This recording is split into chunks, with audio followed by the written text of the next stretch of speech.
Aujourd'hui, on est en face d'une inflation qui est largement alimentée par les prix de l'énergie, pétrole, gaz, électricité, dont on peut espérer qu'ils se stabilisent et que graduellement, au cours de l'année 2022, ils refluent, c'est-à-dire qu'ils baissent.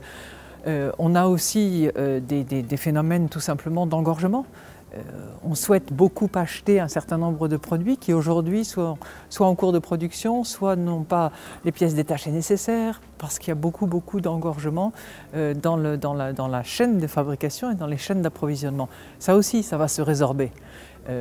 Et on peut légitimement penser que pendant l'année 2022, les prix n'augmentent pas au rythme que nous constatons aujourd'hui et continuent à refluer pendant les trimestres qui viennent.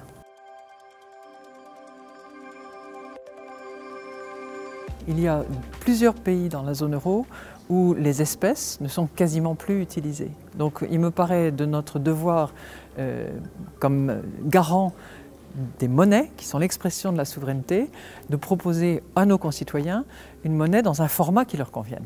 Aujourd'hui, vous faites vos achats souvent en ligne, vous payez de manière complètement numérique. Il faut qu'une monnaie banque centrale soit aussi une monnaie numérique. L'euro est un vrai symbole de l'unité européenne. C'est si vrai d'ailleurs que 78% des Européens soutiennent l'euro, croient en l'euro et le considèrent comme un élément rassembleur. Et puis c'est leur monnaie. Donc c'est une expression de souveraineté et en même temps une indépendance et une force. Je rencontre très souvent les parlementaires européens, je rencontre régulièrement de nos activités aux parlementaires européens, mais pas aux parlementaires nationaux. Or l'euro est une monnaie qui nous rassemble tous.